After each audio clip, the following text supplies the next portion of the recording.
шариф назаров корманди шӯъбаи ҳифзи иҷтимоӣ ноҳияи восеъ аст. маротибаи аввал аст ки дар ин семинар иштирок менамояд. ин семинар бо дастгирии ташкилоти байналмилалии оксфам моҳи август дар ноҳияи восеъ шуда гузашт. семинар ба мавзӯи гендерӣ бахшида шуда бошад ҳам бо хоҳиши иштирокчиёни он атрофи роҳи мубориза бо рушди хариду фурӯши одамон пешниҳодҳои муфид карда шуданд. шариф назаров то ҳамин вақт дар бораи ин зуҳуроти номатлуби ҷаҳони имрӯза маълумот надошт. من عمیق خواهش دارم که سمینارها را در بین خلق زیادتر نمایند. جامعه بینید زیاد می شود، مهر محبت به زندگی با چیز زیاد می شود. дар семинар роҳҳои пешгирии нобаробарии гендерӣ, пешгирии хариду фурӯши одамон фаҳмонида шуд. дар ин хусус саҳначаҳо намоиш дода шуданд. барои баландбардоштани савияи дониши ҳуқуқии иштирокчиён дар бораи санадҳои меъёрии ҳуқуқии байналмилалӣ ки дар ин самт қабул шуданд ва маводҳо аз қонунгузориҳои тоҷикистон ба иштирокчиён маводҳо тақсим карда шуданд.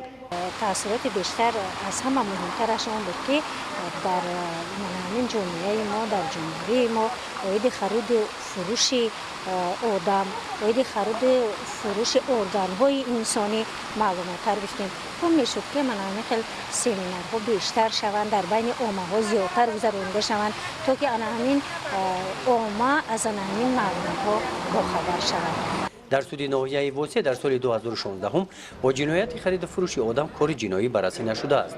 хариду фурӯши одам зуҳуроти номатлуби ҷаҳони имрӯза аст. далер холиқмуродзода раиси суди ноҳияи восеъ ин зуҳуроти номатлуби ҷаҳони имрӯзаро чунин шарҳ медиҳад. мубориза бар зидди хариду фурӯши одамон, хариду фурӯши ноболиғон, яъне трафик чихелӣ ки мегӯянд ва умуман мубориза бар зидди ҷинояткорӣ вазифаи ҳамаи мақомоти давлатӣ ва ҳар як шахсу ҳар як фард аст. зиёдтар дар ин самт албатта вазифа доранд мақомоти давлатӣ, яъне мақомоти ҳифзи ҳуқуқ, судҳо ки худи мо низ дар нақшаҳои кориамон ки ҳар нимсола тартиб медиҳем албатта ташвиқу тарғиб ва фаҳмондани ҳамин ҳолатҳо бо мақсади пешгирӣ кардани ҷиноят дар яке аз бандҳои нақшаи кории мо мебошад.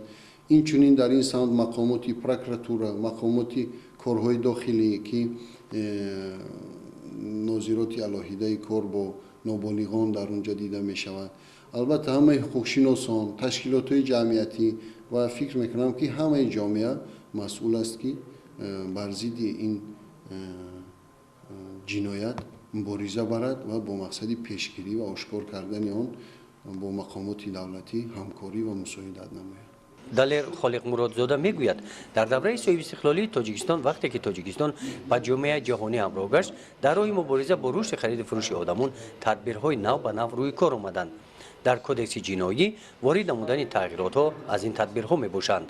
бо мақсади ба як қатор санадҳои байналмилалии ҳуқуқии эътирофкардаи ҷумҳурии тоҷикистон аз ҷумла конвенсияи шанхай оиди мубориза бар зидди терроризм, сепаратизм ва экстремизм аз 15 июни соли 2001 ва шартномаи ҳамкории иштирокчиёни иттиҳоди давлатҳои мустақил оид ба мубориза бар зидди терроризм аз 4 июни соли 1999 ва дигар санадҳои байналмилалии ҳуқуқӣ дар кодекси ҷиноятии ҷумҳурии тоҷикистон давра ба давра тағйиротҳо ворид карда шуданд.